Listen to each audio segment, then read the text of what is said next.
Hello and welcome back to the News Project Live on GNAT-TV's Facebook page. I'm Andrew McKeever, the news director at GNAT-TV's News Project, and it's a pleasure to have you with us today on Friday, September 10th.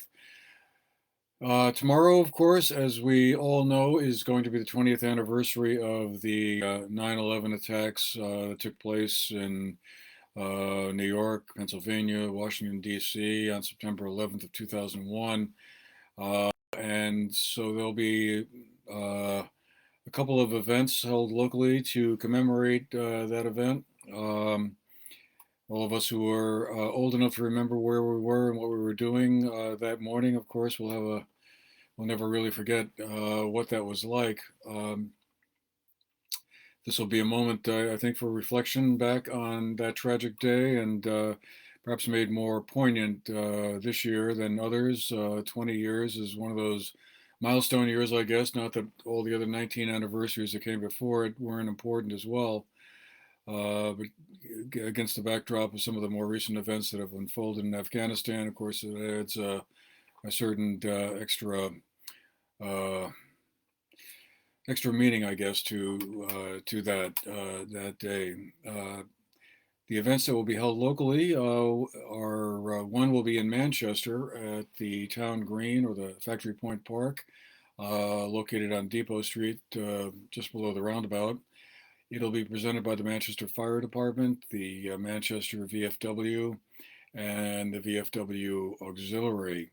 A free lunch will be offered at the VFW or at the VFW Lodge, excuse me, by the VFW Auxiliary after the event.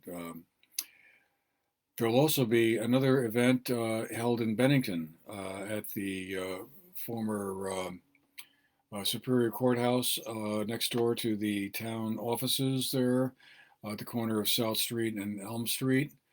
That will start at 8:30 in the morning. So if you're down in Bennington tomorrow morning on the early side, that might be an opportunity to take part in that. It's expected to last about half an hour or so. There will also be a discussion after the ceremony in Manchester and perhaps the lunch at VFW, held at the Zion Episcopal Church, located on Main Street in Manchester, near the corner of Center Hill Road there. That will start at 1 o'clock and expected to run about an hour or so till 2 o'clock. And that will feature or center around the role of the Vermont National Guard uh, over the past 20 years of their service in Iraq and Afghanistan. Um,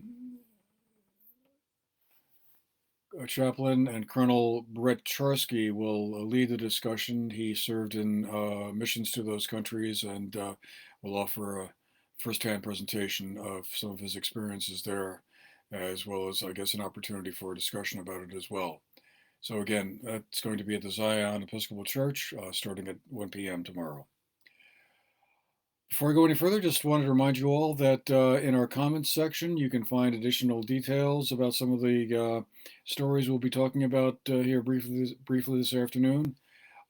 You can go there for additional information or links to for more information. You can also, of course, always go to our website, gnat-tv.org,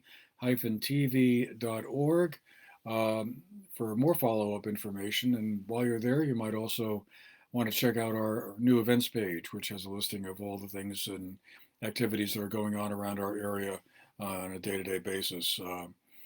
Turns out there's quite a bit, actually. It's always amazing to me how many events are listed there.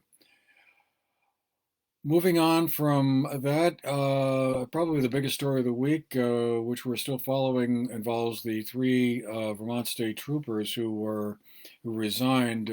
Well, two of them resigned back on August 10th. The third one resigned on September 3rd.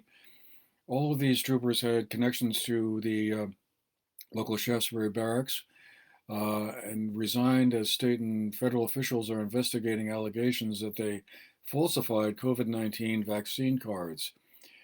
According to a statement from the department, Vermont State Police, all three men are suspected of having varying roles in the creation of fraudulent COVID-19 vaccination cards, which may be a violation of federal law. And important to note, of course, that these so far are just allegations, and guilt or innocence has not yet been determined. Investigations and court actions are to follow. The three troopers involved are Sean Summers, Raymond Witowski, and David Findell.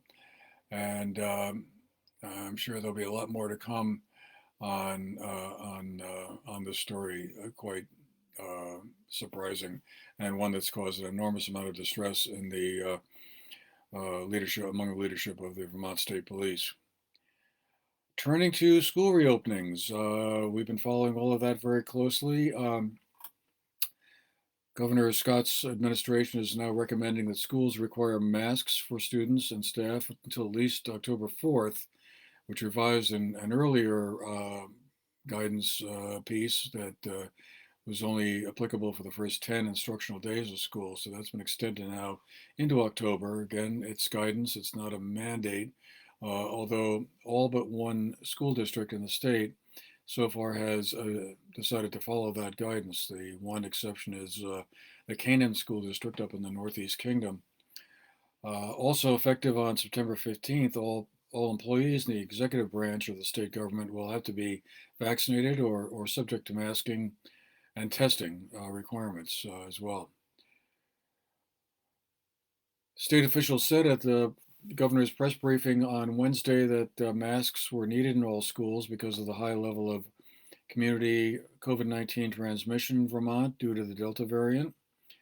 And Education Secretary Dan French noted that they are continuing to be challenged by the high transmissibility of the Delta variant. And there's been a fair amount of activity around that in various communities. So the fact that it's showing up in schools as well shouldn't be too surprising, he said. So far, the state has already reported at least 81 cases in schools across the state, and at least 3 schools have temporarily sent students home due to COVID-19 cases. The case counts are so far higher at this time than last year, but Education Secretary French said that the fact that all schools are open for in-person learning could be playing a role there, unlike last year when many schools went into remote learning and or limited the amount of in-person learning this year in an attempt to get the education process back on track. Most schools are fully in person, so therefore those masking requirements are all the more important. Locally, the Arlington School Board voted yesterday during their meeting on September 9th to give the Assistant Superintendent, Bill Basic, authority to follow the education departments and the health department's guidance on that, requiring masks for all students and staff while indoors at the school.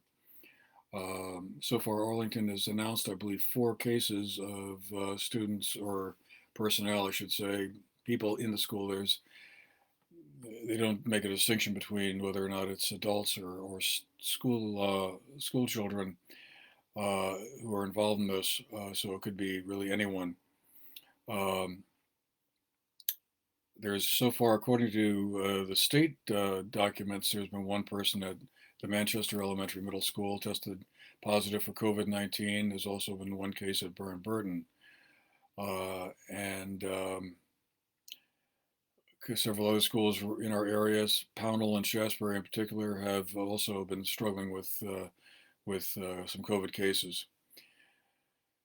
The first, just turning now to the broader picture on COVID around the state. This morning, the health department is reporting 141 new cases. Today, 30 Vermonters are in the hospital currently. 9 of those are in ICUs. And the number of deaths, sadly, is now stands at 284 Vermonters. In Bennington County, overnight, there are 18 new cases reported, 179 over the past 2 weeks, which puts Bennington County behind Chittenden, Rutland, and Washington counties in terms of numbers of cases over the past 2 weeks.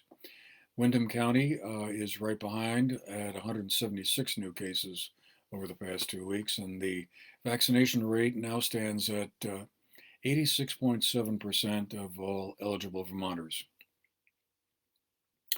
And finally, Londonderry will hold a vote on allowing retail cannabis shops to open up in town on Friday, September 17th, a week from today. Polls will be open in Londonderry from 7 a.m. to 7 p.m. Voting will be held at the town offices in South Londonderry. Although absentee ballots and early voting is already underway, and we had a little bit of a segment that we posted to our website again, GNAT-TV.org. You can go there and find our report on the background to this vote.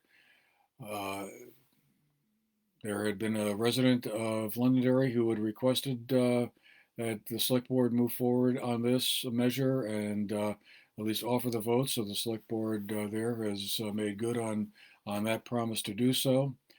They have held 2 information meetings. One of them was just this week, September 8th. The earlier one before that, I think, on August 31st.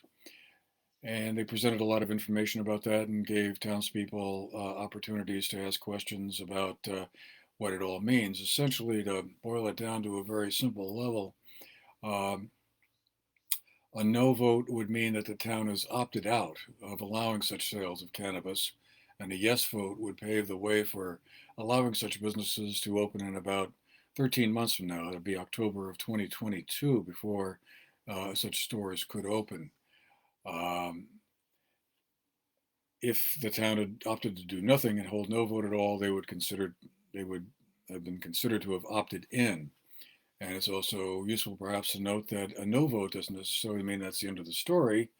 Another vote could be also held later on. The measure also comes with a proposal to add a 1% local option tax to sales taxes in Londonderry for items that are covered by the local option sales tax. In Londonderry's case, that is not going to extend to rooms and meals and alcohol sales as it does in some other areas. So again, polls will be open in Londonderry from 7 to 7, 7 a.m. to 7 p.m., excuse me, at the town hall. And, well, it'll be interesting to see what voters up there decide to do. Well, that'll do it for today for us. Thank you all again for being with us. Hope you found our little review interesting. And we shall hopefully see you again next week on the 17th. Meanwhile, have a great weekend. And be safe, be well, and we'll see you again the next time. For the GNAT-TV News Project, I'm Andrew McKeever. Thank you.